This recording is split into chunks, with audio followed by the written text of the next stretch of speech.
And hi everyone, welcome back. This is lesson 3 of the series that I'm calling the very basics of RStudio. So lesson 3 out of 5 potentially, and I keep saying potentially because it could be more than 5.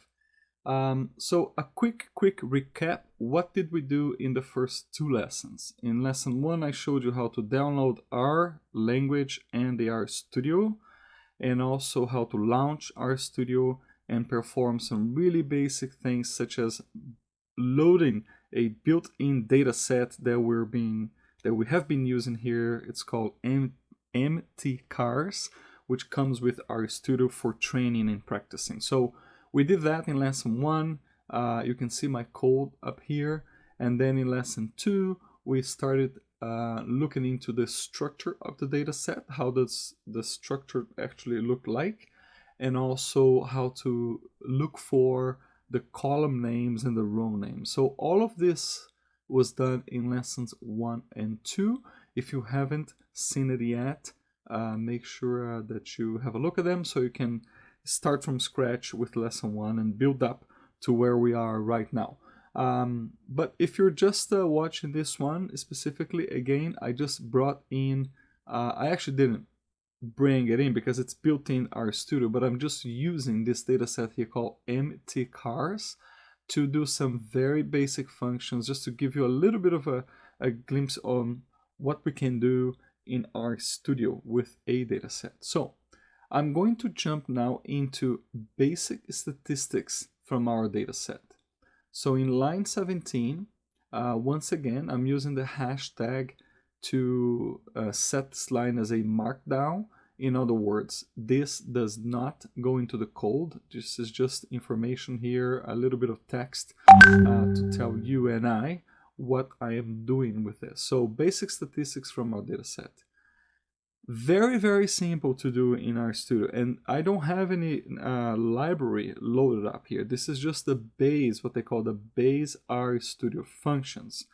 Nothing simpler than typing in summary, and then you open brackets, the name of your data set inside, and close your brackets.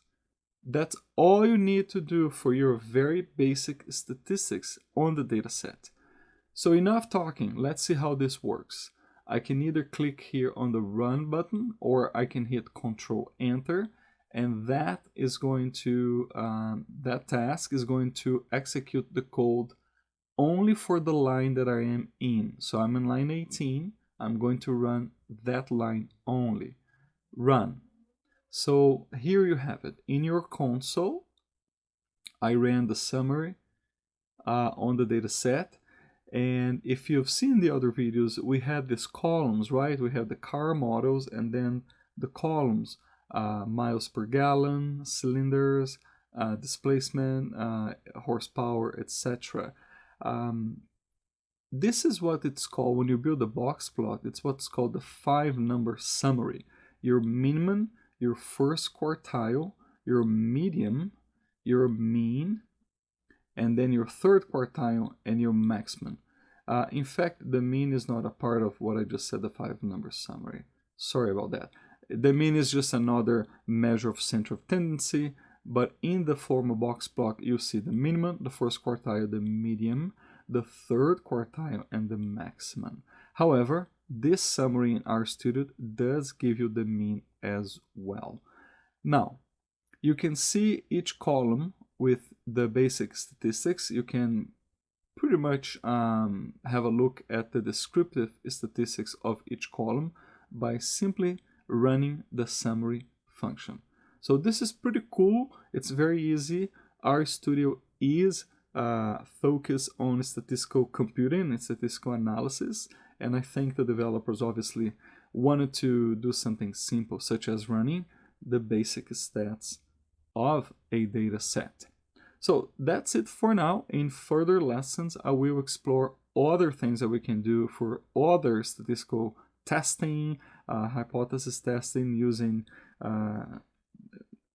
Z computation or T distributions, and so on and so forth. This is the very basics. So whatever data set you have uploaded in your RStudio, either if it's a built-in dataset that you're just using to practice, or perhaps you actually imported another dataset from a CSV file or even an Excel file, you could simply run the stats on the dataset by executing this code here, summary.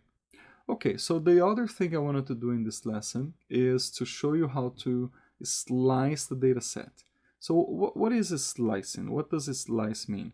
It means you're just picking the pieces that you want out of it. So you order a large pizza and you grab a slice out of it.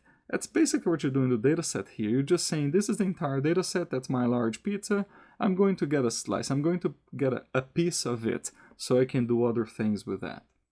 So if you would like to select, let's start simple, one specific column, just one. It's a very, very simple command, a very simple code.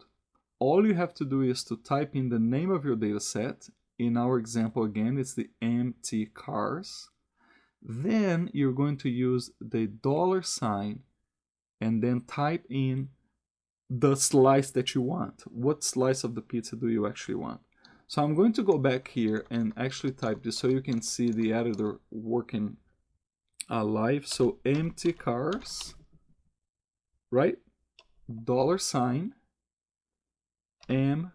Now I just typed M and look what's happening here. It's already suggesting that column or that field for me, that variable. You can type MPG or you can just hit tab or click and bring this in. It doesn't matter how you do it. As long as you have this, you can pull that slice out of the dataset. Very simple. Name, dataset name, $sign, and the slice that you're interested in, the variable, the piece that you want out of the dataset. So let's run this code. Let's see how this works. I can hit run or I can do Control Enter. And there you go. Look at your console at the bottom. It's basically showing me the code that I just executed and then my numbers. So it creates what's called a vector. So this is a one column, one vector, one piece that has these numbers only in that piece. So I mentioned this before, but the number 1 here, it's not from the dataset. This is just RStudio showing you that this is the first row of the values that we're looking at. And then it goes on, it's recording here 20 values. And then it picks up on the 21st. It's basically saying, by the way, on this first row, I have 20 records or values or observations. Actually, it's not observations in this case. Observations is the rows. But basically, I have this 20 records or values from that MPG, miles per gallon. And then it says, and by the way, this is the 21st, and then the 22nd, 23rd, 24th, so on and so forth. It's just indicating that you have 20 records at the top, and then 21 and onwards at the bottom. So that's how you slice one specific column. So what if I want to actually pick 2 columns? Well, there are 2 different things. You can select 2 contiguous columns. That's a hard word to say, contiguous, which means one it's side by side with each other. So there's column A and column B, they're contiguous, they are together. So you can do that, or you can pick what you want from the data set. If you were working with 2 contiguous columns, and I'm picking all rows in this case, you type in the name of the dataset, empty cars, square brackets, comma.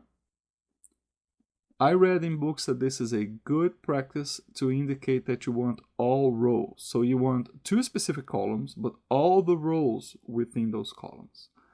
And then you simply say 1 column, 2 square brackets.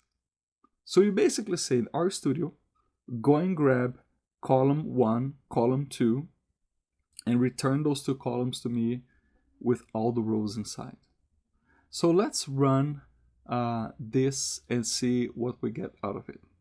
Now, by the way, column 1 and column 2, that's the first column in the data set. Column 2 is the second column in the data set. as opposed to Jupyter and Python, the first column in RStudio is number 1. If you're working with Jupyter and Python environment, the first column is always 0, or the first record. In this case, is 1. So when I said bring me column 1 and 2, I'm basically saying the very first column and the second column. So that code right there brought me only miles per gallon and cylinders for all the rows.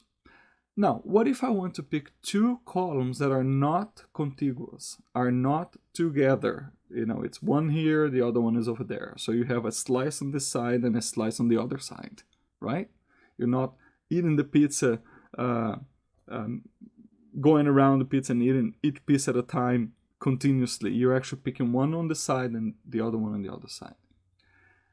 Once again, you start by typing in the name of the dataset, empty cars, open brackets, comma, because again, I want to pick all rows within those 2. Now, we're going to add this C letter here. C, and C is not for column, C is for concatenate.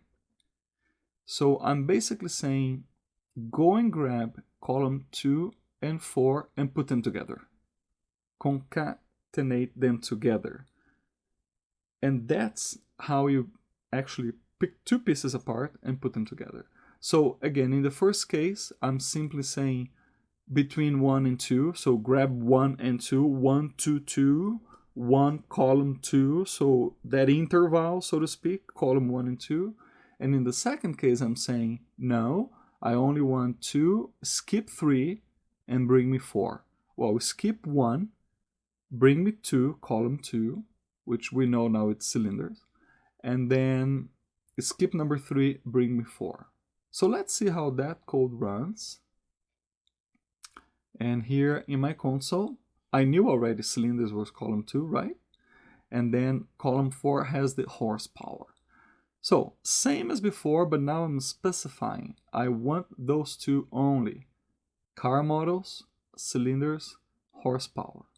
And that's how you slice your data set whatever way you want. That's it for now. In the next lesson, which is going to be our 4th out of 5, I'm going to touch on a bit of conditioning and also start to talk about a couple of plots, a couple of graphs, and how we can customize them the way we want. Thank you for watching, and I'll see you next time.